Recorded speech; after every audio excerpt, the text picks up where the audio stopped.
Bonjour les amis, aujourd'hui je vous emmène à Nantes dans les studios de France 3 Pays de la Loire, invité par Emmanuel Faure pour présenter mon émission La Chronique optimiste de Yannick. Je ne serai pas seul, je serai accompagné d'une femme qui a été touchée par un cancer du sein. On parlera donc du cancer et à la fois de mes chroniques optimistes. Une occasion unique pour donner de la visibilité à cette web émission. Donc je vais à la fois vous présenter cette émission en replay pour ceux qui ne l'auront pas vue et surtout essayer de vous faire voir l'envers du décor d'une émission de télévision. Voilà, allez, suivez-moi, je vous emmène.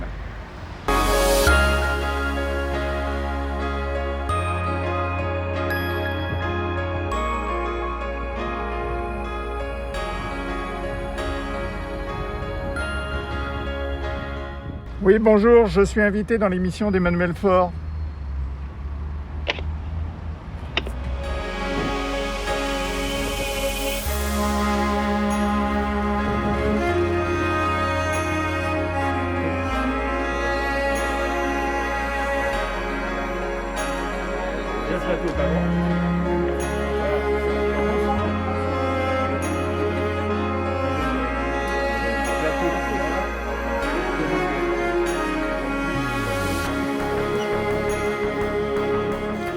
Bon ça y est, c'est parti. Maintenant je suis au maquillage avec Christine qui va, vous allez voir, me faire une seconde jeunesse. Je pense que je vais prendre 10 ans de moins. Ça serait bien, si elle y arrive. C'est un sacré challenge.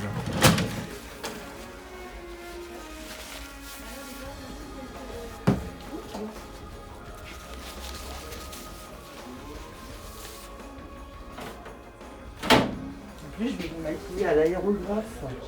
Oh bah alors là, super. Non, pas du tout.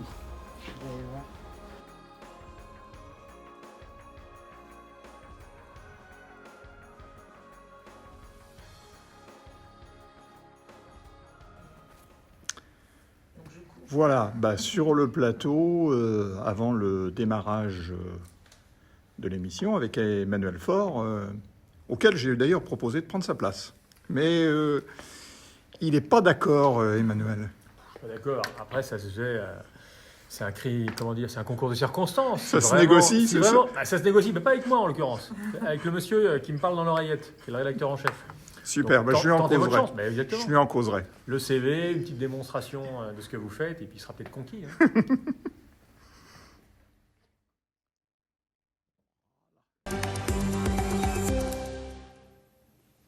18h40, merci d'être au rendez-vous. Ça se passe ici, sur France 3 Pays de la Loire. Vivre avec le cancer et surtout, quand c'est possible, envisager l'après. On parle d'un combat, celui que mènent des milliers de femmes, des milliers d'hommes contre la maladie. Se battre contre le cancer est une lutte quotidienne, que ce soit contre le cancer du sein ou le cancer de la prostate, peu importe la maladie. L'important, c'est la motivation et la hargne qu'on met dans ce combat. Et ça peut être l'occasion, de nouveaux défis pour aller de l'avant avec encore plus d'envie et de détermination. C'est un petit peu ce qui était arrivé, d'ailleurs, à nos deux invités. Fabienne Saget, bonsoir. Bonsoir. Et Yannick Sorisseau, bonsoir. Bonsoir. Tous les deux, vous avez été touchés, vous êtes encore touchés, vous Yannick, vous Fabienne, été touchés par le cancer, cancer du sein, oui. Double cancer du sein. Double cancer du sein, oui. Comment avez-vous réagi le jour où votre médecin vous a annoncé ça? Donc la première fois, c'est le ciel qui vous tombe sur la tête. On a l'impression que ça n'arrive qu'aux autres. Et malheureusement, là, surtout que le premier, j'avais 32 ans, donc...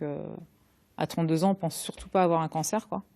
Et on me l'a découvert fortuitement, heureusement d'ailleurs, mais voilà. Donc j'étais enceinte et j'ai dû faire malheureusement le choix de garder l'enfant ou de me faire soigner. Donc ça a été double peine pour ce premier cancer, mais c'est vrai que c'est le ciel qui vous tombe sur la tête et je pense. Mais vous en vouliez à la terre entière, vous êtes effondrée ou tout de suite vous êtes devenue combative? Les 40 les 2 premiers jours, oui, j'en ai voulu à la terre entière. J'en voulais au médecin qui me l'a annoncé. Je crois que j'aurais pu... je lui en voulais vraiment à lui au départ. Ouais. Et 8 ans après? 8 ans après, un deuxième qui n'avait rien à voir avec le premier. Donc là, on se demande encore pourquoi moi. Et c'est aussi traumatisant parce qu'on se dit non, quoi. Et après, il va y avoir quoi d'autre, quoi. Ouais, c'est une chaîne sans fin. Voilà, on se dit voilà, et c'est jamais, et puis le fameux jamais 203. Ouais. Bon, on vous le souhaite pas. Aujourd'hui, Aujourd'hui, que non. vous êtes guéri. Oui, aujourd'hui tout va bien, oui, je suis en rémission totale. Bon. On va rappeler que le cancer du sein est le plus répandu, les cancers féminins. Une femme sur 9 est touchée ou sera touchée au cours de sa vie. 55 à 60 000 cas par an selon les années, 12 000 décès par an. Un cancer donc féminin et puis un cancer masculin. La prostate, Yannick, vous, quand est-ce qu'on vous a annoncé que vous souffriez de ce cancer? Une banale analyse de sang chez mon médecin, une analyse habituelle où mon médecin m'a alerté en me disant qu'il y a un taux de PSA un peu fort. Le taux de PSA, c'est une mesure des cellules cancéreuses, pour faire simple, qui véhiculent dans le sang. Donc il était un peu élevé. On a refait une analyse 8 mois plus tard. Là, ça avait monté de manière exponentielle. Donc il m'a dit, allez, tout de suite, le centre de lutte contre le cancer, il faut voir ça de plus près avec un IRM. Et comment vous avez réagi alors? Alors, un peu comme ma collègue, ça a été un peu le choc, tout de suite. Je suis rentré chez moi et j'ai dit, bon, allez, de toute façon, ça sert à rien de se replier sur soi, de penser que c'est la fin du monde. Donc j'ai pris mes chaussures de randonnée, je suis allé me balader dans les vignes, puisque j'ai la chance d'habiter au milieu des vignes. Saint-Melaine-sur-Aubance, dans le Maine-et-Loire. Voilà, un excellent vin. Et donc, puis j'ai crié un peu ma douleur tout seul, en disant, maintenant, il faut partir en guerre, quoi. Pour moi, c'était partir en guerre. Immédiatement. Ouais. Et tout de suite, j'ai ouvert un blog sur Facebook en m'exprimant, en montrant tout ce qui se passait pendant ma chimio, pendant les traitements. J'avais toujours ma caméra avec moi. On va y revenir, parce que vous êtes un adepte de la caméra. Juste pour rappeler que le cancer de la prostate touche un peu plus d'un homme sur 9 au cours de sa vie, 71 000 cas par an et environ 9 000 décès chaque année. Alors tous les deux, avec votre arme, avec votre envie de vous en sortir, vous mettez à relever un défi. C'est quoi ce défi? On va regarder un petit peu l'affiche, le Trek Rose Trip Maroc. Dans quoi vous vous embarquez, Fabienne? Eh ben, on s'embarque à 3, parce qu'on est 3 dans cette aventure, avec Aurélie et Sophie. Donc on va faire un trek au Maroc. Donc c'est une course d'orientation solidaire. Alors, course d'orientation, on sait ce que ça veut dire. Donc vous allez partir, il y a un bivouac. Voilà, il y a un bivouac. Vous partez chaque jour. Voilà, et chaque jour, on a des balises à récupérer. Avec un nombre de kilomètres maximum, mais si on pouvait en faire un minimum, voilà. C'est 22 kilomètres maximum. Nous, on s'est inscrit sur le 15-22, oui. Si vous en faites 30, c'est que vous êtes perdu. C'est qu'on s'est perdu. En même temps, on peut peut-être faire le buzz en se perdant, mais bon, voilà, c'est qu'on s'est perdu. Et vous rentrez à la base chaque soir. Voilà, chaque soir, on rentre au bivouac. Bon. Voilà. Et en quoi c'est solidaire? Alors, solidaire parce qu'on va soutenir les enfants du désert et donc la Ligue contre le cancer du sein également, quoi. Bon, c'est important de communiquer là-dessus.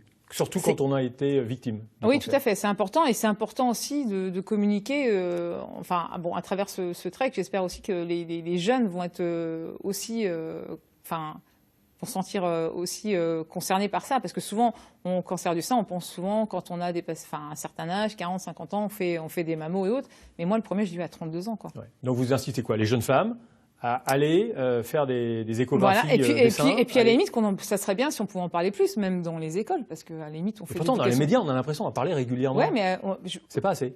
Je pense que c'est pas assez. Qu'est-ce qu'il faudrait faire de plus? Eh ben, ça pourrait être une sensibilisation au niveau des écoles. On parle bien de la sexualité, pourquoi pas.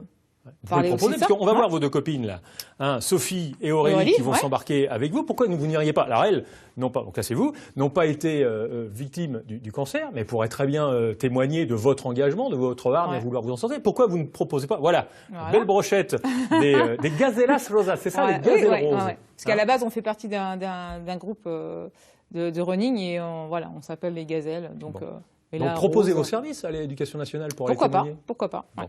Yannick, j'aimerais qu'on regarde quelques images parce que vous avez pris votre caméra. Vous commenciez à nous dire ça il y a quelques instants.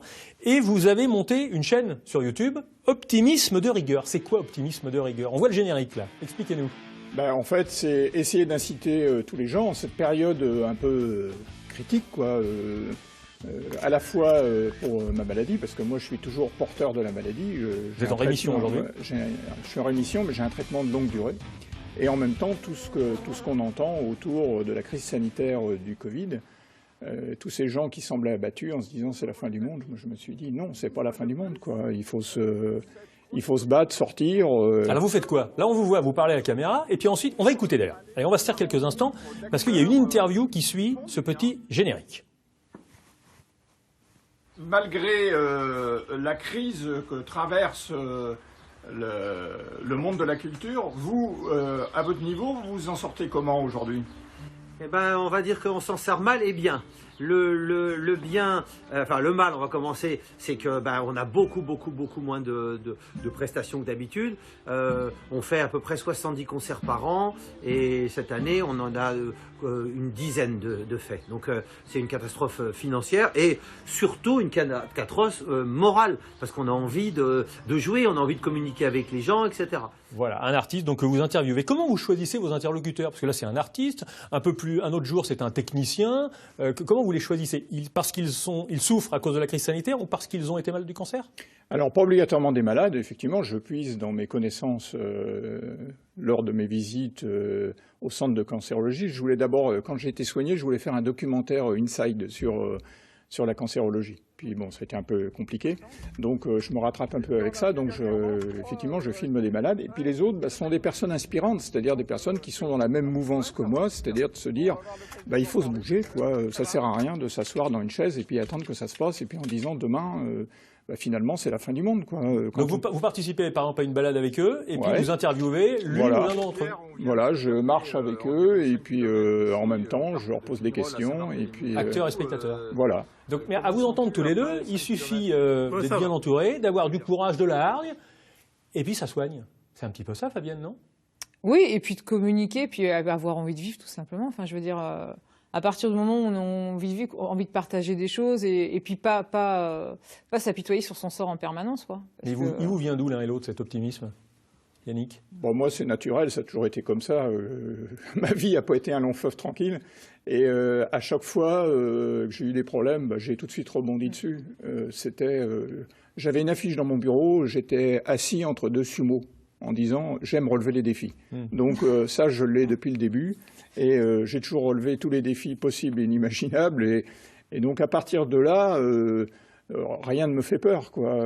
Même la maladie. Bon, pour l'instant, c'est pas dramatique, mais c'est pas un cancer du foie ou du pancréas, mais n'empêche que ça reste une maladie quand même sévère. Et oui, j'ai ça de naissance, c'est pour ça. Je suis pas le seul. Hein. Et en vous aussi, Fabienne, vous avez ça de naissance?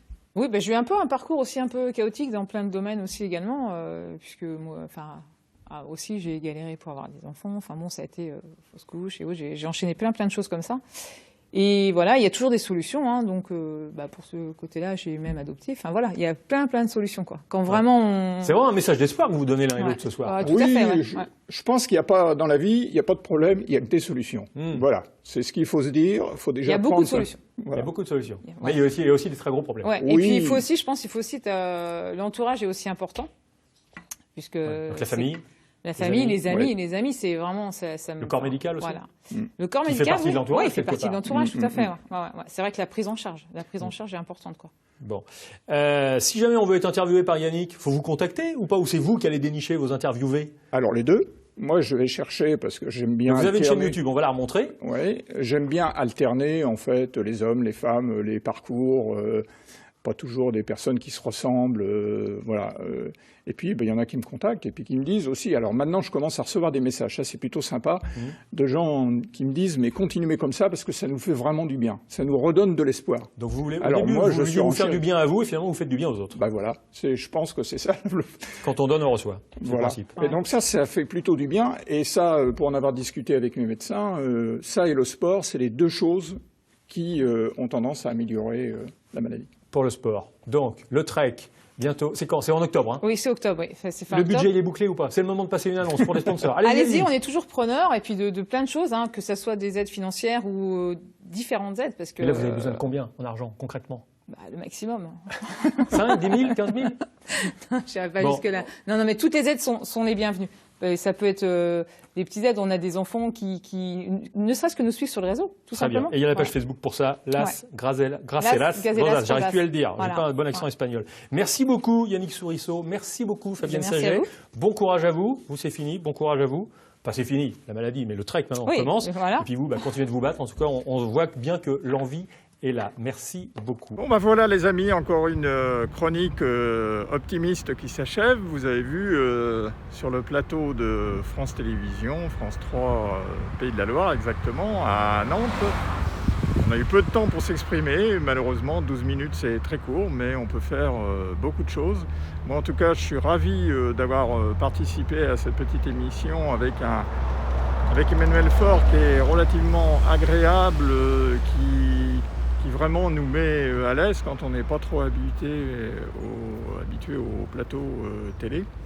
Et c'est vrai que ça se passe plutôt bien. Il a mis un frein pour ce qui me concerne à mes envolées, parce que moi un coup que je suis parti à parler, je suis capable de parler pendant plus de 12 minutes. Mais en fait ça s'est bien passé. Donc écoutez, on se retrouve la semaine prochaine avec un ou une nouvelle invitée. En attendant, vous pouvez voir s'afficher en dessous les adresses des réseaux sociaux sur lesquels vous pouvez continuer à m'interpeller. J'y répondrai bien volontiers. Voilà, en tout cas, merci de m'avoir suivi. Bonne semaine, à bientôt.